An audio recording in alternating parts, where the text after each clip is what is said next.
She was 22 minutes late to her own father-in-law's funeral when Sarah finally realized something was terribly wrong. The lawyer had been calling all morning, 3 missed calls, then 4. By the 5th, her hands were shaking so badly she could barely hold the phone. "Mrs. Patterson, we need to talk about your father-in-law's estate. Immediately." "Estate? What estate?" The man lived in a one-bedroom apartment above a laundromat. He drove a 1997 Honda Civic with rust spots and a broken passenger mirror. His jacket, the brown one he wore everywhere, had patches on the elbows. What estate could there possibly be? But as she stood there in the funeral home parking lot, watching her husband Michael's family file inside, whispering and pointing at the closed casket, something cold settled in her stomach. They knew something. And whatever it was about to change everything. Hello, friends. Before we dive deeper, welcome to our story. Before we start, please like this video and subscribe. Also, tell us in the comments, where are you watching from? Florida, United Kingdom, maybe South Africa or Jamaica? We want to know. Because what happened next at that funeral, what was revealed in that lawyer's office 3 days later, it didn't just shock a family. It exposed the ugliest parts of human nature, the parts we like to pretend don't exist until we're forced to face them. This is the true story of Thomas Patterson, a man who spent 30 years being invisible, being mocked, being dismissed as the family embarrassment, and the family who learned far too late that the poorest-looking person in the room can sometimes be the richest in ways that matter, and in ways that don't. Thomas Patterson moved to Denver in 1994 with nothing but a duffel bag and a dream that had already started to crack around the edges. He was 28 years old. He had a degree in electrical engineering from a state school nobody had heard of. No connections, no safety net, just a stubborn belief that hard work would be enough. For the first 3 years, it wasn't. He worked night shifts at a factory, assembling circuit boards under fluorescent lights that buzzed like angry insects. His apartment was a studio with thin walls and thinner carpets. He could hear his neighbor's television through the drywall. He could smell their cooking. He learned to sleep through anything. But Thomas had something most people didn't: patience and an obsession with learning. Every spare dollar went into books, technical manuals, business journals. He taught himself coding when coding was still something most people associated with secret agents and hackers. He taught himself about emerging technologies, about markets, about the invisible infrastructure that would soon run the world. By 1997, he had saved $11,000. It took him 3 years of eating rice and beans, of never going out, of wearing the same 3 shirts in rotation. With that money, he started a small consulting business from his apartment, Patterson Tech Solutions. It sounded bigger than it was. For the first 2 years, it was just him, a phone line, and a lot of cold calls to companies who hung up before he finished his pitch. But then, in 1999, something shifted. The internet was exploding. Companies were scrambling to build infrastructure they didn't understand. And Thomas, the quiet guy with the patched jacket and the thick glasses, suddenly knew things they desperately needed to know. The business grew, slowly at first, then faster. By 2003, Patterson Tech Solutions had 12 employees. By 2007, 43. Thomas never moved out of his small apartment, never bought a fancy car, never wore a suit unless he absolutely had to. People who met him assumed he was struggling, assumed he was barely getting by. He never corrected them. Why would he? Their assumptions said more about them than they ever could about him. Michael Patterson, Thomas's only son, was born in 2001. His mother, Linda, had been Thomas's college girlfriend. They married young, divorced younger. Linda got custody. She remarried a real estate developer named Richard Pembroke, a man who wore cufflinks and talked loudly about his portfolio. Michael grew up in Richard's world: private schools, country clubs, summer homes. He saw his father, Thomas, twice a month if he was lucky. Those visits were always awkward. Michael would show up in designer sneakers, and Thomas would be wearing the same brown jacket, the one with the patches, sitting in his tiny apartment with its ancient furniture and humming refrigerator. Michael's stepfather would drop him off with a look that said everything: pity, embarrassment, disdain. As Michael got older, the visits became less frequent. By the time he was in college, they had dwindled to holidays and the occasional phone call. Thomas never pushed, never demanded. He just waited, hoping his son would see past the surface, hoping he would ask the right questions. He never did. When Michael met Sarah in 2019, Thomas liked her immediately. She was kind, genuine. She asked him about his work, actually listened to his answers. But her family, the Hendersons, were different. Old money, the kind of people who measured worth in square footage and vacation homes. When Sarah brought Michael home for Thanksgiving that first year, Thomas was invited out of politeness.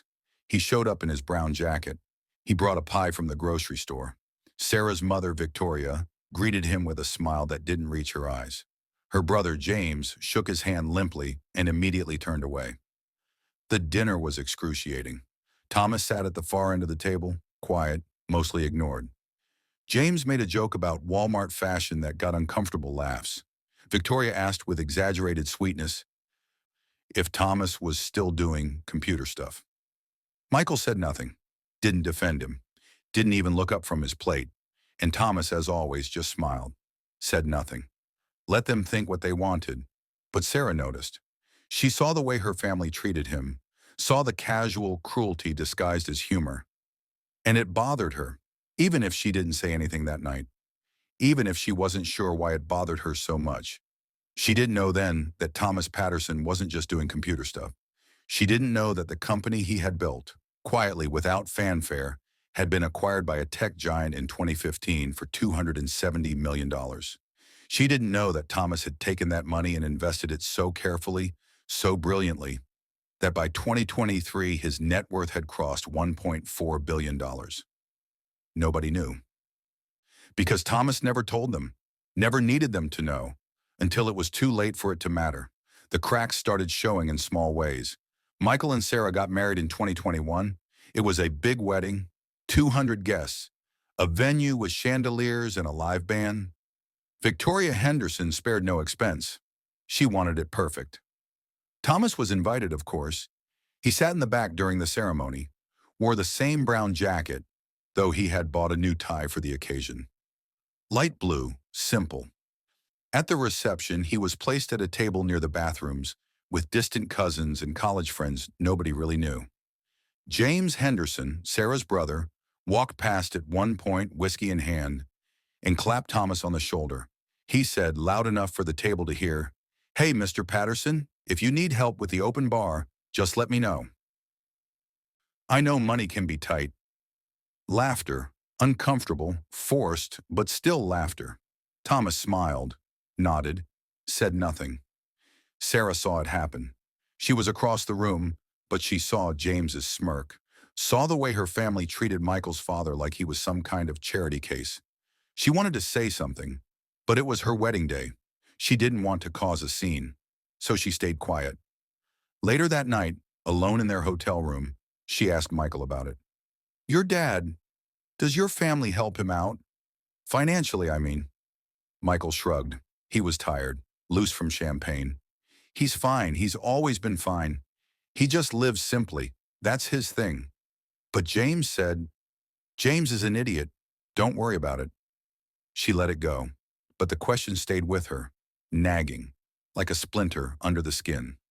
Over the next 2 years, Thomas's health began to decline. Nothing dramatic at first, just fatigue, a cough that wouldn't go away. Michael barely noticed. He was busy with his job, his life, his friends. Sarah would check in on Thomas sometimes, bring him groceries, sit with him in his small apartment, and talk. He never complained, never asked for anything, but she could see him getting weaker, getting quieter. One afternoon, about 6 months before he died, she asked him directly, "Thomas, do you need help with bills or anything?"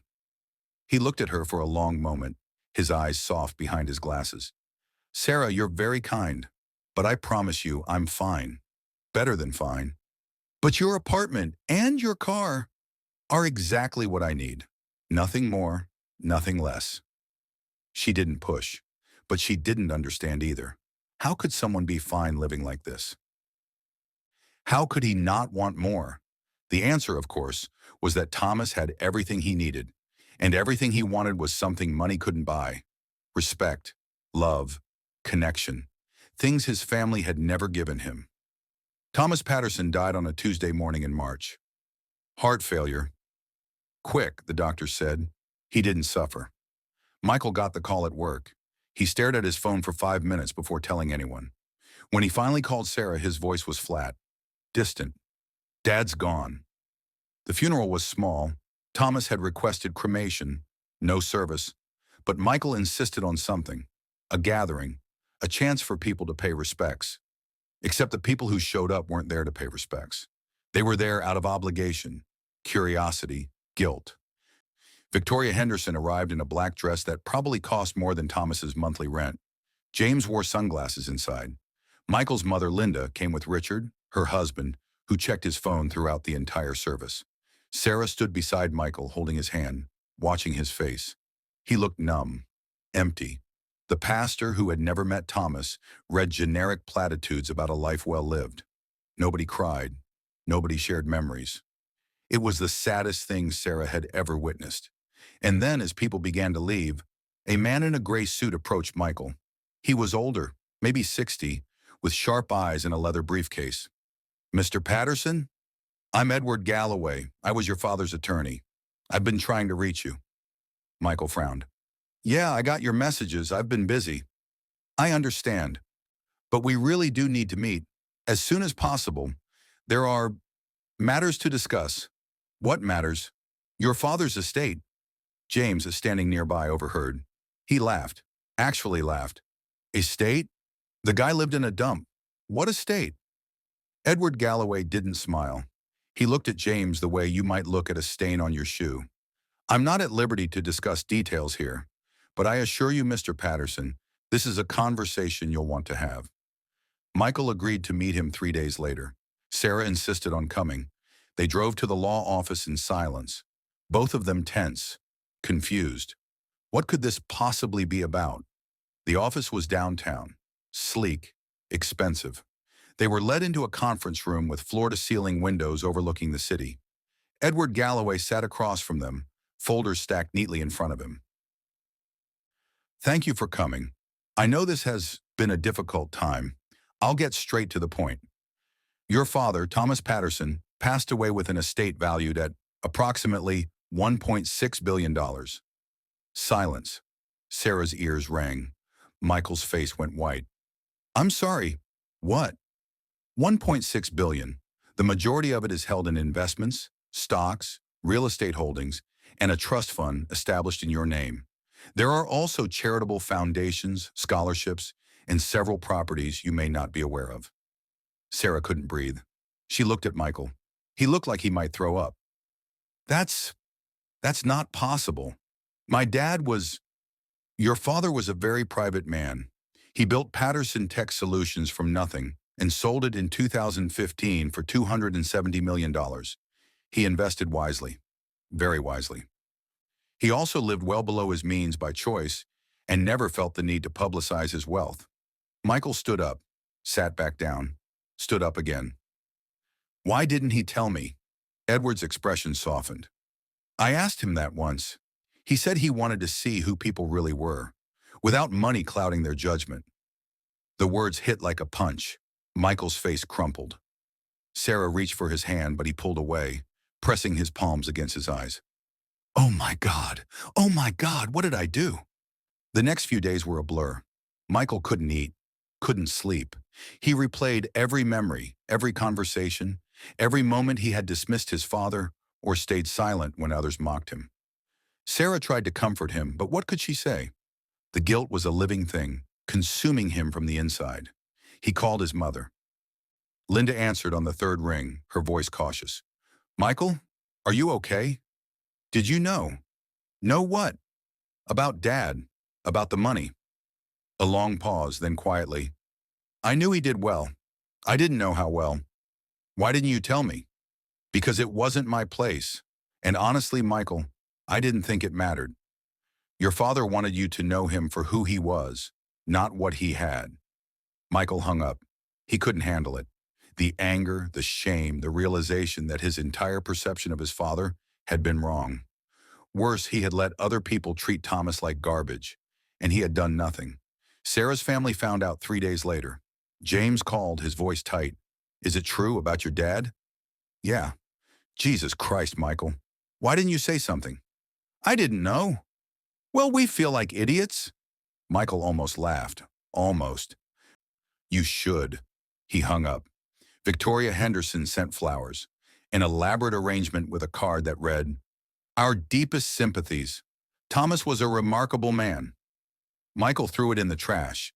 But the worst part, the part that gutted him completely, came when Edward Galloway called again. Michael, there's something else. Your father left letters.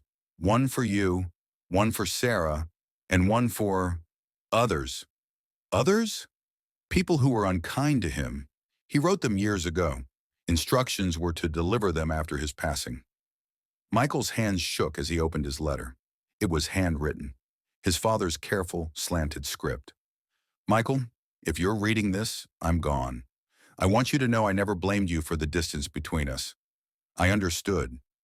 You were raised in a different world, and I was a stranger in it. But I hoped, always, that you would see past appearances, that you would ask questions, that you would want to know me, not for what I had, but for who I was. I left you more money than you'll ever need. But my real gift to you is this, a chance to learn what I spent my whole life understanding. People will judge you. They will assume. They will treat you based on what they think they see. Don't let them. And more importantly, don't do the same to others. Love is not measured in dollars. Respect is not earned through status. And family, real family, is built on knowing someone's heart, not their bank account. I loved you every single day, even when you didn't call, even when you looked embarrassed to be seen with me. I hope you can forgive yourself, because I already have. Dad. Michael sobbed, ugly, wrenching sobs that shook his whole body. Sarah held him, crying too, mourning a man she had barely known but wished desperately she had understood sooner. The letters to the others were different, shorter, but no less devastating. James Henderson received his by courier. He opened it in his office, smirking, expecting some final guilt trip. It read, James, you made a joke about my jacket at your sister's wedding. You laughed about money being tight. You treated me like I was beneath you. I want you to know something. I donated $5 million to the Children's Hospital in Denver last year. Anonymously, I funded scholarships for kids who couldn't afford college.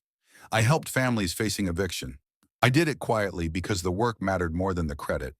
You, on the other hand, spend your money on cars and vacations and making sure everyone knows how successful you are. I don't say this to hurt you. I say it so you understand. Wealth without character is just noise. I hope you find something real to be proud of. Thomas. James stared at the letter for a long time. Then he folded it carefully and put it in his desk drawer. He never spoke about it. Victoria Henderson got hers the same day. Hers was even simpler. Victoria, you looked at me like I was a problem to be managed, an embarrassment to be tolerated. I want you to know I never needed your approval. I had everything I needed. I hope one day you realize that kindness costs nothing and cruelty costs everything. Thomas. She read it twice. Then she sat down at her kitchen table and cried for the first time in years. But the real revelation, the one that shook everyone, came a week later. Edward Galloway held a meeting. He invited Michael, Sarah, Linda, Richard, Victoria, James, and a few others who had been part of Thomas's life. The conference room was packed. Tense. Edward stood at the head of the table. Thomas Patterson left specific instructions for his estate. 50% goes to Michael in a trust that releases funds gradually with conditions tied to charitable work and personal growth. 20% goes to established charities and foundations he supported during his life. 10% goes to scholarships for underserved students. And the remaining 20%, he paused. Everyone leaned forward. Goes to Sarah. The room erupted. Michael turned to Sarah, stunned. Victoria gasped. James looked like he'd been slapped. Sarah couldn't speak. She just stared at Edward, her mouth open. Why? She finally whispered. Edward smiled. It was the first time anyone had seen him smile. Because in his words, Sarah was the only one who treated me like a person, not a charity case, not an embarrassment, just a person. She deserves to be rewarded for her kindness." Sarah burst into tears. Michael pulled her close, and for the first time since his father's death, he felt something other than guilt. He felt pride. Pride in his father, pride in his wife, and a desperate, aching wish that he could go back and do it all differently. 6 months later, Michael stood in front of his father's grave. It was a simple headstone, no grand monument, just his name, his dates, and a line Thomas had requested. He lived simply, loved deeply, and left the world better than he found it. Sarah stood beside him, her hand in his. They had spent the past 6 months transforming their lives.